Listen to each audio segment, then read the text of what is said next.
Muammar Gaddafi yavutse tariki 19 Kamena 1942 mu nkengero z'umujyi wa Sirte mu majyepfo ya Libya. Izina rye Gaddafi arivana ku bwoko avukamo bw'aba Gaddafa. Akiri muto ntiyabayeho mu buzima bwa gikire kuko se na nyina bari abakene kandi baba mu butayu hanze y'umujyi. Amashuri mato ya Saba yatangiye kugaragaza ko afite inyota yo kwinjira muri politiki, ko ngo yakusanyaga udusore bangana tukaba ingabo ze. Ibi ngo byaje gutuma bamwirukana atarangije amashuri ye. Yaje kugira amahirwe yo gukomeza maze yiga amategeko muri kaminuza, atayinjira mu ishuri rya gisirikare rya Benghazi afite imyaka 20 gusa. Mu gihe yari umusirikare, bagenzi be bari bamuziho umurava, gukunda bagenzi be no gukunda kuyobora. Ibyo byatumye yihutishwa mu ntera agera ku ipeti rya kapiteni mu ngabo afite imyaka 24 gusa. Abasirikare bakuru nabo bakaba baramukundaga cyane.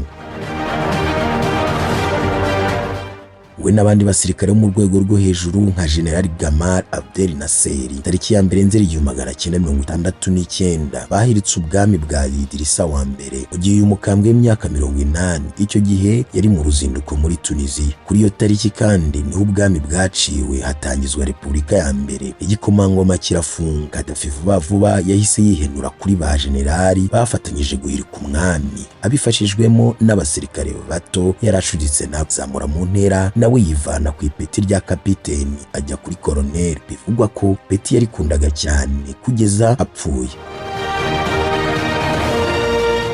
Ubutegetsi bwa Gaddafi umusore w'imyaka 27 bwari bwiganjemo ibyemezo bya huti kandi agasaba ko byubahirizwa igitaraganya. Icya mbere mu mwaka w'1970 yahise ashushubikana ingabo z'Ubwongereza zari zimaze imyaka 13 muri Libya y'umwami Idris. Ibirindiro by'ingabo z'Abanyamerika nabyo ategeka ko bifungwa agataha nta nteguza. Yabashinjaga bose ko nta kindi bakora uretse guhagarara ibihugu byabo mu kuvoma peteroli ya Libya. Urwango rw'ibyo bihugu by'ibihanga guhera ubwo ngubwo. Gaddafi yahise ahindura izina rya leta ya Libya ayita Jamahiriya, bivuga ubuyobozi bwa rubanda rwa giseseka. Ahita azamura igiciro cy'akagunguru ka peteroli bwa mbere mu mateka ya Libya.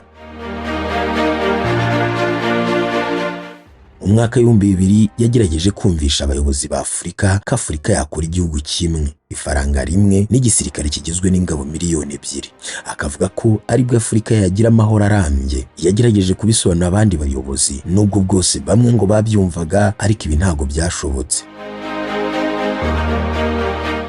Bivuga ko uyu mushinga wa Gaddafi wari mwiza ariko ugakomwa imbere na bamwe mu bayobozi ba Afurika babonaga imbehe yabo yaba yubamye, bagashinja Gaddafi gushaka kuba umwami wa Afurika. Gaddafi yafashije imishinga myinshi y'iterambere muri Afurika, akibanda cyane mu kuzamura n'idini ya Islam aho iri dini ritari rifite imbaraga. Mu Rwanda naho abakuru bamwibuka afungura umuhanda wamwitiriwe uva Nyabugogo ukagera i Nyamirambo. Ku musigiti nawo wamwitiriwe i Kampala umuhanda w'ibirometero 3 n'umusigiti mwiza hafi ya Jinja yabyubakiye Uganda ndetse n'ahandi hatandukanye kandi henshi muri Afurika. Ngibyo ibigwi n'ubuzima bya nyakwigendera Colonel Muammar Gaddafi wishwe amaze gushinyagurirwa mu gihugu yayoboye imyaka 42. Gaddafi wari ufite uburyo bwinshi n'amayeri yo guhunga igihugu yari yararahiye ko azakigwamo.